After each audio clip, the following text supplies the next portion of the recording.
Katulad to si Irenaeus, siya po'y disciple din ni Polycarp na disciple ni Apostle John. Biruin mo, may chain ng continuity from the first to second century. Kaya hallelujah talaga, salamat Lord. Hindi nyo kami pinabayaan na walang evidence kung paano sumamba ang mga Kristiyano nun. Ang sabi ni Irenaeus sa Against Heresies, page 352, chapter 26, ang dinidescribe ni Irenaeus dito, yung mga Jewish heretics na kung tawagin ay mga Ebionites. Ito yung sa tingin ko, ito yung mga early ancestors ng mga Seventh-day Adventists. Mga Christian to, Jewish Christian, Ebionites. They use the gospel according to Matthew only. Ang ginagamit lang ng gospel, yung gospel according to Matthew. And repudiate the Apostle Paul and maintaining that he was an apostate from the law. Para sa mga Christians, Jewish Christians, pero sekta po sila. Ebionites ang tawag sa kanila. Mababasa niya sa mga writings sa mga early church father. They keep the Sabbath. They follow the Ten Commandments. Sabi ng testimony ni Irenaeus, ang pinaniwala lang ng gospel, one lang, si Mateo lang. At tinututulan nila si Apostle Paul, pati yung writings niya, 13 epistles niya. Dahil para sa kanila, si Paul ay apostate. Parang ganun ang sinasabi sa atin, tayo nag-apostate, pati si Apostle Paul nag-apostate. Ito rin si Eusebius na sumulat ng ecclesiastical history of the church ng 4th century. Sa book 3, chapter 27, page 1991, sabi niya, observe the Sabbath, itong mga Ebionites, they observe the Sabbath and the whole Jewish system, yet on the Lord's Day, they celebrate rites similar to our own in the memory of Savior's resurrection. Meron palang dalawang grupo ng Ebionites. Ebionites kasi ibig sabihin, poor, mga mahirap. Wala silang kayamanan. Ebionites. At sila po ay mga Jewish Christians at sila po ay mayroong dalawang sekta rin. Magkaibang sekta, Ebionites 1, Ebionites 2. Yung Ebionites 1, they believe only sa book ni Mateo. They discard Paul. Ang belief na kay Jesus Christ ay propeta lang, hindi siya Diyos.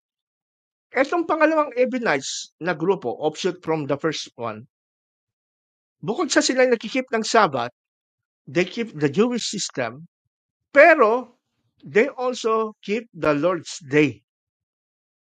Napansin mo na magkahiwalay at magkaiba at may distinction ang Sabbath at Lord's Day? Bukod sa Sabbath, nagsasabat itong Ebionites, they keep also the Lord's Day. Sunday, we celebrated the similar to our own, mga Christians, memory of the Savior's resurrection. That is Sunday. No? So, itong sinulat ni Eusebius, nag-reflect dito kung anong sinasabi ng mga honest at reliable Christians tungkol sa universal, almost universal faith ng mga Christians that time. Kung meron man nagsasabat noon, mostly ito yung mga heretics like the Ebionites. Kaya nga po, gagawa ako ng research later on na aking ititrace na ang mga early mentors at mga ninuno ng Seventh Day at ibang Sabbath-keeping churches ngayon sa ating modern time ay nagsimula dito sa mga Ebionites. Meron pa nga Nazirites Nazirite. Sinasabi sila descendants daw ng mga unang mga disciples na tumakas sa lugar ng Pella before that Jerusalem was destroyed. Pero nagkawatak-watak na sila. Pero hindi sila ang standard ng Orthodox Christianity, hindi Ebionites na nagsasabat, hindi Nazirites na nagsasabat. But the Orthodox Christianity ay yung mga church fathers na nire-represent ng church fathers na binabasa natin na they observe Lord's Day as Sunday to commemorate the Savior's resurrection. Hindi naman siguro mahirap intindihin yan, ano? Mahirap intindihin nito at hindi ma-accept kagad ng mga Adventist na ang binabasa lang at narinig lagi yung turo nila. Pero ngayon lang nakapakinig na ganitong turo. Nasa denial stage pa yan. Kasi nagugulat pa sila.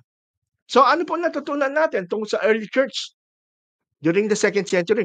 Itong ating natutunan doon sa ating mga binasa na church fathers. What we learned about the early Christians in the 2nd century? Number 1, regarding Sabbath versus Sunday, Christians in the 2nd century consistently saw the Sabbath, Saturday and Sunday as distinct. Hindi kagaya ngayon, mga Sabadista, pag sinabing Lord's Day, Sabat yan, Sabat yan.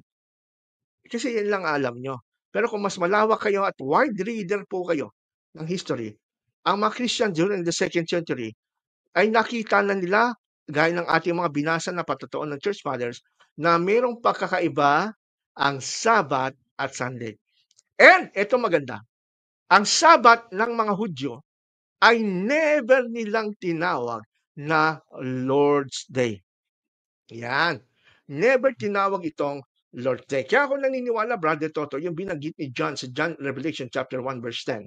I was in the Spirit on the Lord's day, and I heard a loud voice behind me, like a trumpet. Revelation 1:10 CSB.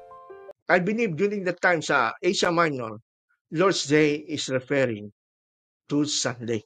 Magkaiba na po ang Lord's Day at Sabbath during the 2nd century. Kaya pag sinabing Lord's Day, makabasa kayo ng Church Father Lord's Day, it's not in any way referred to Sabbath. It is referring always and consistently to the Lord's Day Sunday. Number 2, natutunan natin sa ating pag-aaral sa mga 2nd century Church Fathers, bukod sa hindi na sila nagsasabat, Lord's Day tawag nila sa Sunday. Sunday worship is not the Sabbath. Ito mahalaga. Pag sinabing Sunday worship, hindi ito meaning Sabbath na ang Sunday. Kaya pag sinabi natin, Brother Toto, na we worship now every Sunday, corporately, hindi natin tinuturing na Sabbath ang Sunday. Yan ang isang pagkakamali na nakakahiya ng mga Sabadista. Akala nila lahat ng Sunday worshiper, Sabbath, tinuturing na Sabbath ang Sunday. Naku, baguhin nga po yan. Nakakahiya po kasi. You represent a wrong information. When Christians gathered for worship on Sunday, they didn't consider it as fulfilling the Old Testament commandment to keep the Sabbath.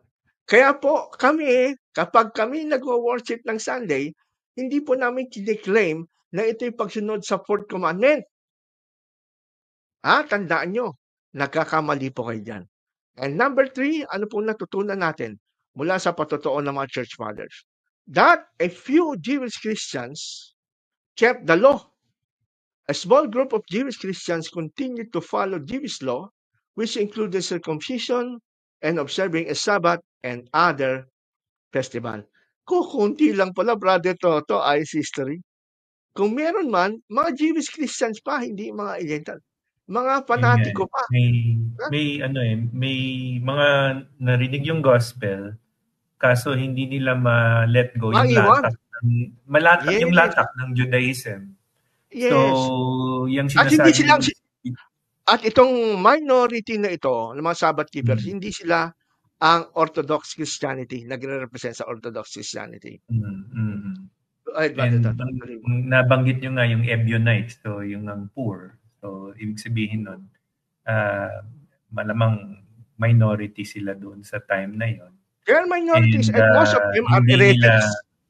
Yun nga, na-declare na ngang heretical yung kanilang pananindigan kasi nga, siguro sila yung na-influence din ng mga Judaizers kasi nga Jewish sila, naging Christians, tapos sila yung malamang instrumental doon sa pag-introduce ng problema kay Paul na bakit ba kayo ganyan? Nagsimula kayo sa espiritu. Ngayon, babalik kayo sa laman. Nagpatuloy sa kautusan. So, yung self-righteousness sa akin, ang definition ko nun sa laman. Hindi tayo nagdi-debate. Actually, we are the followers. We are the followers of Christ under the new covenant. Kasi in the old covenant, yun nga, there were rituals. And by the way, just to give emphasis on what a ritual is something you repetitively practice or exercise in a cycle. Ngayon, isn't it interesting to note that the 7th day Sabbath keeping is a ritual? Kasi it repeats itself. And I like the purpose of the 7th day. It is to remind us that God is the creator of heaven and earth, diba? And God is, and He rested on the 7th day. Maganda yon. Kaya nga, it's not prohibited. If you'd like to do that, it's a welcome thing. However, it's not a requirement for salvation. Kasi it's a ritual. At the same time, Yeah. if you're just saying that the seventh day is holy, then God has blessed all days from the point of view of the new covenant as holy because yun nga, every day belongs to God. Kaya nga ang worship natin is no longer in the flesh, but in the spirit. Kaya nga sabi niya, worshipers in spirit and in truth. Now, when we worship God, we enter into God's rest, Hebrews chapter 4. Diba? That's Jesus Christ. As we enter into God's rest, we are entering into a spiritual rest, no longer striving on our own to reconcile ourselves to God because God has reconciled himself to us. And the beautiful part about Christianity is the power of the Holy Spirit because the Holy Spirit has many roles. Kaya nga if you read yung teachings ni Jesus Christ about the coming Holy Spirit, the Holy Spirit has a role of teaching. The Holy Spirit has a role of reminding us. The Holy Spirit has a role of guiding us. Di ba? And the mere fact that the Holy Spirit is the one that confirms our sonship, it's more than enough. And it is superior to any day that reminds us of God. So, if the seventh day reminds us of God, as it was used for the Israelites as a sign between them and God in the Old Covenant, the Holy Spirit in the New Covenant is the seal of God for New Covenant believers. Kaya nga, unless a man be born of water and spirit, he cannot enter the kingdom of heaven. So logically, kung titignan mo, the Holy Spirit is when you are born again, the Holy Spirit dwells in you. You become born again in the Spirit. Amen. So yung flesh mo, although we are still struggling in the flesh because that is yun nga yung sin nature natin, but the Spirit gives us life. Kaya nga we are declared righteous in the sight of God by faith, not by works. Just like Abraham. Amen. So are we like Abraham? Amen.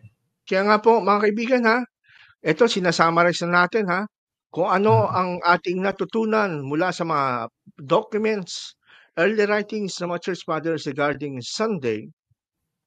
Ang pang-apat natin, may fellowship pa rin ang Jewish Christians at mga Gentile Christians sa kabila ng pag-i-insist ng ibang Jewish Christian to keep the Sabbath.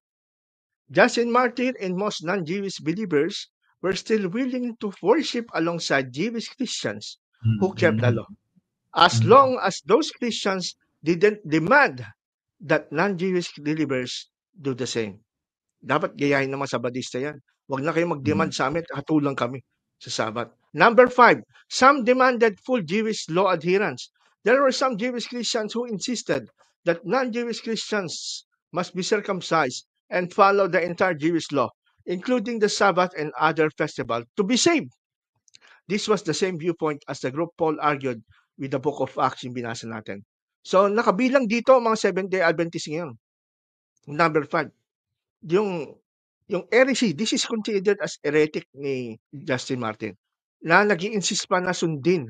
Ito'y nasolve na during the Jerusalem Council, nung 50 AD sa Acts 15 But hanggang ngayon, ang mga Adventists, hindi naman nila tinatalakay ito sa kanilang mga Sabbath school Hindi na tinatalakay itong Jerusalem Council. Why? Kasi sasagasaan sila dito Masasapol sila.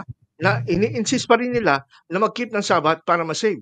Kaya nag-iingat yung mga leadership ng Seventh-day Adventists na huwag isama sa Sabbath school ang Acts 15. Yan ang dahilan yan. Question, Pastor, bago niyo tuloy yung lastly.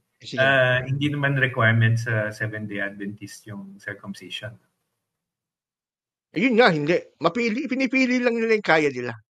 So, hindi tumutupad sa kautusan kasi, di ba, dapat circumcised? Dapat buo.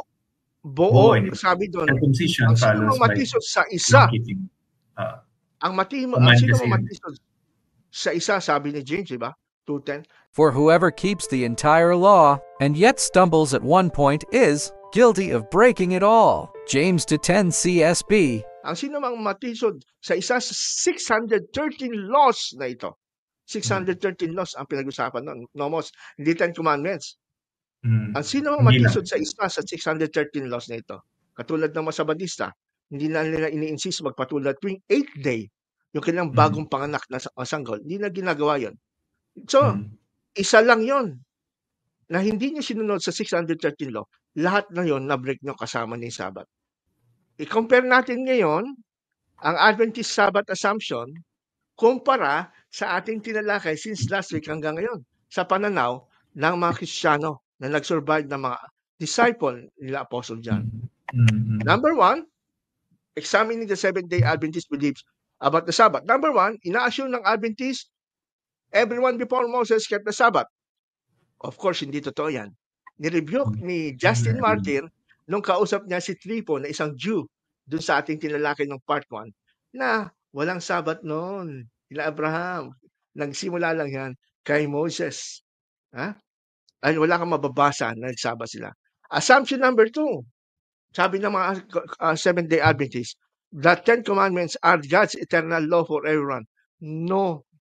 It came 430 years after the time of Abraham. My point is this. The law, which came 430 years later, does not invalidate a covenant previously established by God and thus cancel the promise. Galatians 3:17 CSB.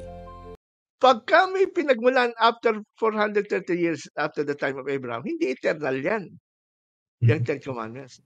Number 3 assumption, the apostle, sabi ng Adventist, the apostle taught all Gentile Christians to keep the Sabbath. Hindi po nangyari yan. In fact, ang nag-keep ng Sabbath until the 2nd century ay minority of Jewish Christians na nag-insist na sundin pa rin ang Sabbath para maligtas, kagaya ng Ebionites. Kaya, I'm sorry ang church fathers na sinusunod kung meron mang church father na sinusunod ng mga Seventh-day Adventists ngayon, ito yung mga heretic na Ebionites. Dito ko napansin, Brother Toto, pagka ikaw pala, in-insist mo ang Sabbath keeping sa mga tao, pagka ang grupo mo ay ganun, madalas, yung pananaw mo kay Jesus Christ, mali. Kita may Ebionites. Yung mga Ebionites, Jewish Christians, kasing selos ng mga Sabbath, ng mga Sabbath Seventh-day Adventists. Kasi sipag, ini-invest nila, sundin nyo ito, para maligtas. Ang teachings ng Ebionite kay Jesus ay low Christianity, low Christology, mababa lang, tao lang, propeta lang, anak lang ni Maria. Ngayon, pagdating sa Seventh-day Adventist, tignan mo, yung mga original pioneers sila, si Ellen White na mismo, ang belief kay Jesus Christ, isa lang siyang created being. Isa lang siyang angel na si Michael, na may pakpak na lumilipad. Yun ang nakalagay kay Ellen White sa mga previous podcast ko. At si Kristo ay may beginning. Napansin mo, Brother Toto, yung mga nag-i-insist ng Sabbath mula pa noon, 2nd century, kagaya ng mga Ebionites, Nazarites, may problema sa Christology, ang mga Sabbath keeper. Kaya no wonder, ngayon, sa ating panahon, itong mga Sabbath keeper Seventh-day Adventists, meron silang error. Meron silang error sa Christology. Konektado yan. Dapat maging malinaw sa isip niyan. Lalo na yung mga gustong makipag-aral ng Bible, magpabaptize sa Seventh-day Adventists, itigin nyo na po. Wala ko kayong kaligtasan sa Seventh-day Adventists. Mali ang Kristo nila, mali ang kaligtasan. Makakambal ang legalism ng Ten Commandments at Sabbath sa Christology. Pag ang legalism, ang pananaw mo sa law, Sabbath, ini-insist mo, siguro yan, may problema ka sa Christology.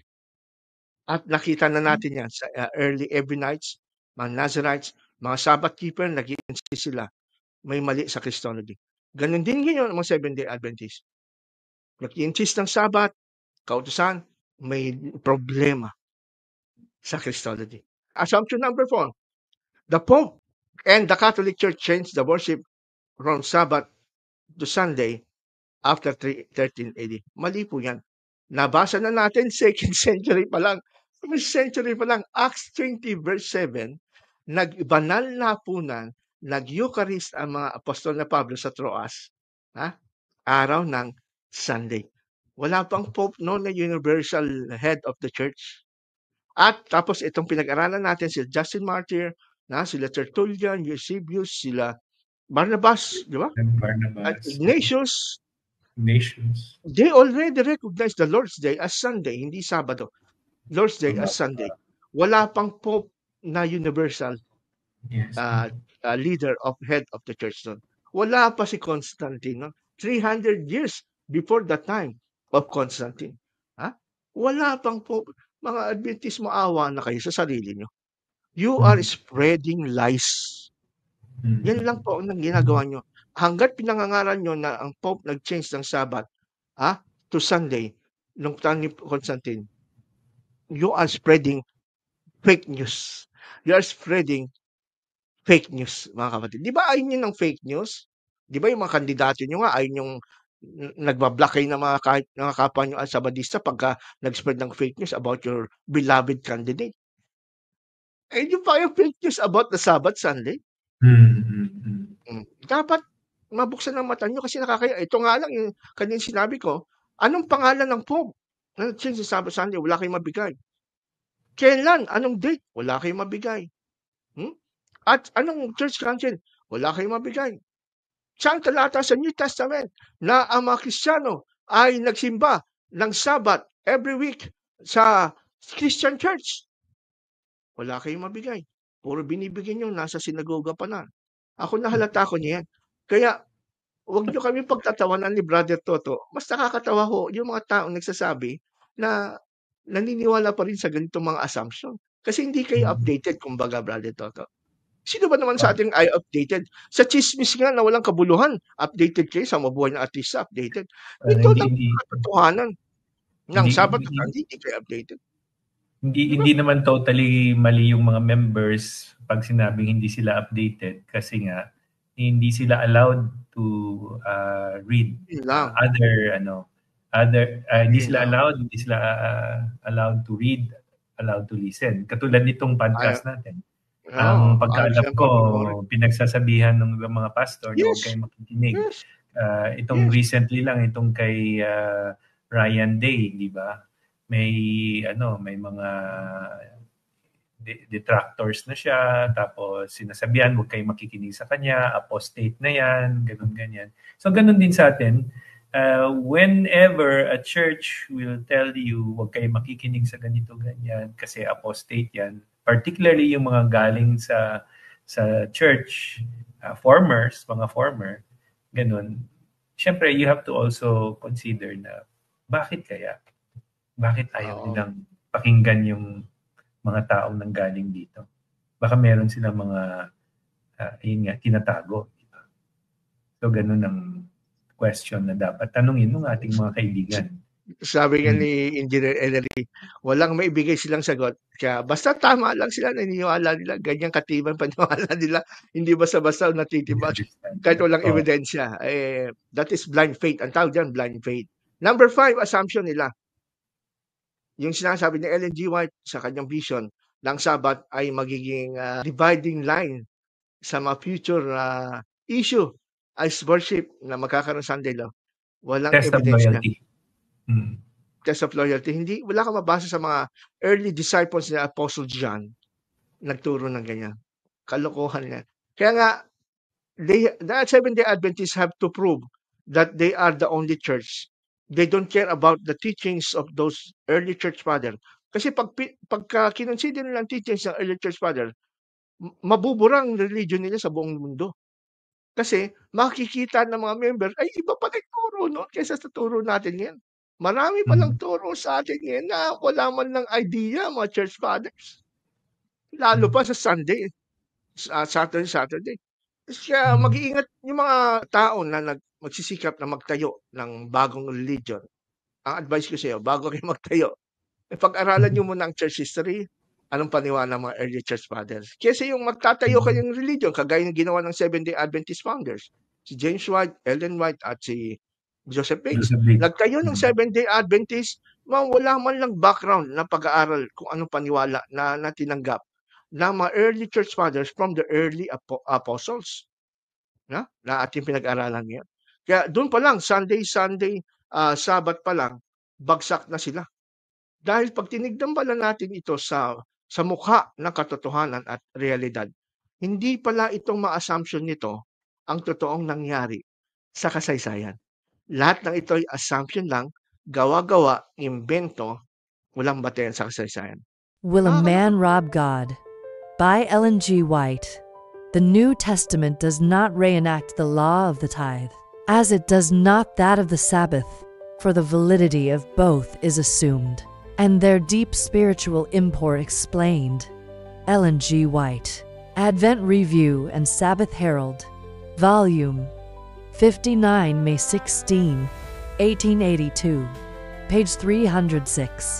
Nirefute niya, sabi niya, hindi po, meron din pong church father na Sabbath keeper. Kasi sabi natin, walang church father na nagsabat, kundi Sunday lang. I think galing kay Brother Jaavi. Salamat, Brother Jaavi. Kinote niya dito, si Polycarp, yung sinasabi natin disciple niya dyan. Si Polycarp of Smyrna, 69 to 155 AD. The disciple of St. John the Apostle on keeping the seventh-day Sabbath. Sabi daw, ito yung kinote niya, number 22. And on the Sabbath, when prayer had been made long time on bended knee, he was, as his custom, got up to read, and every eye was fixed upon him. Now, the lesson was the epistles of Paul to Timothy and to Titus, in which he says what manner of a man bishop ought to be. According nga dun sa book na Life of Polycarp, sinulat ni Pionius ng Smyrna from J.B. Lightfoot, The Apostolic Fathers, Volume 3. Ginamit din niya itong reference natin, The Apostolic Fathers. So, pag binasa ng sino man to, kahit Adventist, kung ako'y Adventist, ay oo nga, si Polycarp, nagsimba ng Sabbath, on the Sabbath, nang matapos ang panalangin, ng mahaba, habang nakalohod, bilang kanya kaugalian, siya ay tumayo upang magbasa. O, di ba? Parang totoo. So, is this true? Totoo kaya ito na si Polycarp ay Sabbath keeper? Well, mali. Fake news. Prank po yan, prank. Fake news. Una, hindi reliable at authentic yung document na yan. Bakit natin nasabi? Kasi ang date of composition ng Life of Polycarp, ayon sa estimate mga scholar, ay between mid-3rd to 4th century AD. Si Polycarp ay between 1st and 2nd century. Actually, si Polycarp, nag-martyr, pinatay siya, 155 AD. Pero nagsimula siya ng Christianity between 1st century. Ang layo na naagwat. Almost 300 years na. Tapos, ang author, ayon sa pag-aaral ng mga scholars, many consider it unlikely that Pionius on the 3rd century authored the text in its current form. It likely contains a mix of authentic tradition, oral history, and pious legends shaped by the theological and pastoral concerns of that time. Kasi ng 4th century kasi, mayroon pa rin mga Jewish Christians na nagsikip ng Sabbath, nagsisircumcision. Kaya nga, pag binasa mo yung mga writings ng mga sila Epiphanius, sila ibang mga church fathers, 4th century, meron sila nagsasabi na few Christians, may mga every night pa nga. Every night, sabi ni Epiphanius during that time. So, malamang yung sumulat nito, although hindi siya totoong si Pionius ay disciple ni Polycarp kasi 3rd century siya, si Polycarp ay namatay noong 2nd century. Matagal na patay si Polycarp, hindi niya kilala to, hindi niya na-meet ng personal si Polycarp kahit na taga-Smyrna siya. So most likely, sabi ng expert at pinag-aralan ng masusi ang dokumentong ito, hindi ito authentic tradition, kundi ito'y sinulat na theological and pastoral concern sa panahon ng 4th century ng isang hindi estudyante na Polycarp. At malamang na-influensyan siya ng mga theological concerns sa time na ito.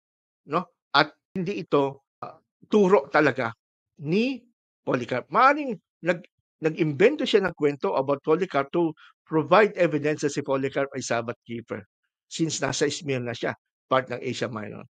And number 3, less reliable historical source. Compared to the earlier texts, to number 1, the martyrdom of Polycarp, yan mid-22nd century. Ang sumulat ng martyrdom of Polycarp, talagang church ng Smyrna. Isa sa mga 7 churches sa Revelation na sinulat niya dyan. Yung church ng Smyrna, they authored and they write noong 156 AD, a year after 155 nung namatay si Polycarp, ng the martyrdom, yung account kung paano siya pinatay, yung pagkakasunod-sunod. At ito po ay hindi rin tugma sa sinasabi sa writings of Ignatius of Antioch na hindi na pinagsasabat ang mga Kristiyano, di ba? Kundi lumalakad na ayon sa Lord's Day. At ganun din sa works ni Justin Martyr na meron natin tinalakay last week. Kaya mga kaibigan, wag ho kayong magpapadala dito sa argumento. Ito yung ginagamit madalas ng mga splinter groups ng Worldwide Church of God ni Herbert Armstrong o yung Church of God, Radio Church of God, Seventh Day, na hindi kinikilalang Orthodox Christian. So this is spreading lies, hindi po katotohanan. Sa ating conclusion, to sum up, the evidence about Christians keeping the Sabbath in the 2nd century early clearly shows that this, only a minority of Christians, mostly those with Jewish background, continued to observe the Sabbath. However, the majority of Christians who were not Jewish did not keep the Sabbath. Yan, Brother Toto. Itong ating conclusion. Hindi tama yung sinasabi ng assumption ng Adventist. Lahat ng Gentiles after the Apostles, nag-keep ng Sabbath hanggang ngayon. Mali. Fake news po yan. Ang totoo niyan, meron man nag-keep ng Sabbath ng 2nd century hanggang 4th, mga Ebionites, mga heretics. Meron problema sa view about Jesus Christ. At ang majority ng Christian ay hindi Jewish, ibig sabihin mga Gentiles, hindi na nag-keep ng Sabbath. Praise the Lord. Number 2, this means that the first 4 main beliefs of Seventh-day Adventists hold about the Sabbath aren't supported by what the Bible says or by what Christians actually did in the 2nd century. Wala talaga sa kasaysayan. Mga kaibigan, gusto nyo ng katotohanan? Huwag kayong pumunta sa Seventh-day Adventists na very biased. They don't look after the church history. They don't look after the church father. Kung tignan man ito, dinidistort nila, minamali at binabaluktot ang sinasabi. Ang paniwalaan nyo, yung majority ng mga patristic scholars, pag sinabing patristic scholars, ito yung mga nagpakadalubhasa at mga expert talaga sa mga church father. Both Roman Catholic and Protestant and Eastern Orthodox, they have one agreement na itong mga church fathers ay reliable. And number 3, for Seventh-day Adventists who find that hard to accept, kung nahirapan kayong tanggapin ang katotohanan ito, consider this. If the apostles in the 1st century had clearly taught Christians to keep the Sabbath, why would so many of these early believers or mga early church fathers na binasa natin, who were willing to remain faithful even die for Christ, than abandoning the Sabbath? Dito nagtanong sa atin si Mr. Brown kanina. Pinalalabas niya, si Paul, pinalabas niya itong mga binasa nating church fathers, sila Justin, Ignatius, Barnabas, mga apostates, based dun sa Acts chapter 20. Yan sabi-sabi mo lang, assumption mo lang yan. Wala kang evidence. Kasi itong sinasabi mong mga apostates na binasa natin, mga church fathers, mula 1st hanggang 2nd century, hanggang 3rd, sila po ay, marami dyan namatay bilang martyrs. Alang-alang kay Kristo. Pero, sila po ay tinuring na saints throughout the century. Although hindi sila Sabbath keeper. In fact, inabandon na nila ang Sabbath keeping. Sa inyo, yung mga Ebionites, mga heretics, yun ang hero. Yun ang heroes nyo. Yun ang mentors nyo. Pero sa amin, ang mentors namin, itong mga faithful church fathers na followers ni Jesus na nag-defend ng Christian faith and righteousness by faith na mga Sunday worshipers. Hindi nag-keep ng Sabbath. At majority of the church fathers who survived ay mga Lord's Day or Sunday worshipers. Wala pong Sabbath keepers. Ulitin ko, kung may Sabbath keepers naman nun, mga heretical at may problema sa Christology. Kaya no wonder, maaari natin sabihin, Brother Toto, itong Seventh-day Adventist ay ang pagbangon muli.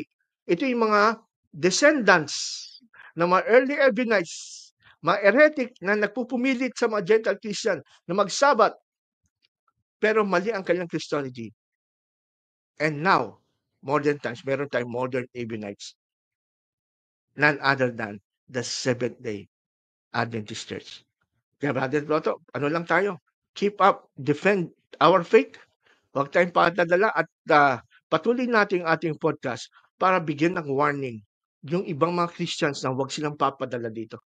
Kasi marami silang mga nadadaya sa kanilang magagandang presentation. Akala mo tama. Yung pala, distortion of what is reality and what really happened in history. Mga kaibigan. Kaya warning ito sa inyo, huwag kayong maniniwala basta-basta sa pangangaral ng Seventh-day Adventist.